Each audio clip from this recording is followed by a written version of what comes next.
यह कहानी रिश्तों में धोखे और उनके जटिल पहलुओं का उद्घाटन करती है, जो हमारे लिए एक महत्वपूर्ण सीख प्रस्तुत करती है।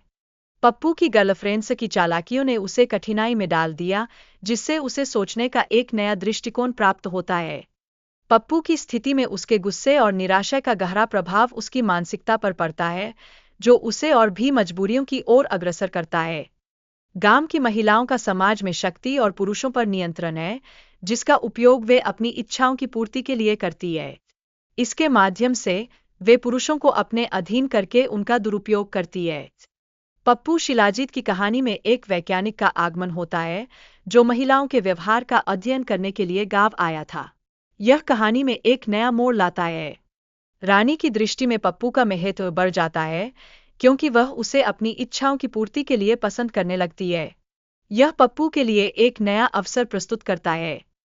पप्पू शिलाजीत की दयनीय स्थिति के कारण उसे गांव छोड़ने की योजना बनानी पड़ती है, क्योंकि वहां के पुरुषों की स्थिति अत्यंत चिंताजनक है। पप्पू शिलाजीत अपनी सुंदरता का लाभ उठाकर रानी का ध्यान आकर्षित करता है और एक ब्यूटी पार्लर खोलने की अनुमति प्राप्त करता है।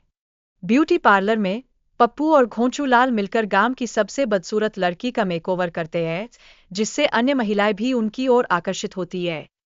महारानी ने पप्पू से कहा कि उसके पास यहाँ कोई दर्जा नहीं है, जिससे उनके बीच तनाव उत्पन्न होता है।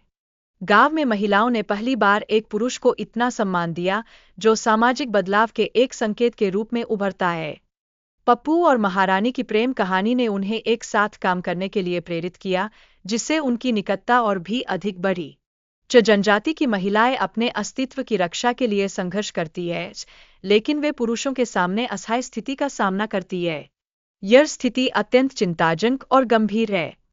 पप्पू शिलाजीत की शक्ति और साहस से जाटों को पराजित करने के संघर्ष को दर्शाया गया है, जो उसके व्यक्तित्व का एक महत्वपूर्ण पहलू है। महारानी की गर्भावस्था की सूचना से कहानी में नया मोड़ आता है, जो पप्पू शिलाजीत के भविष्य को प्रभावित करता है।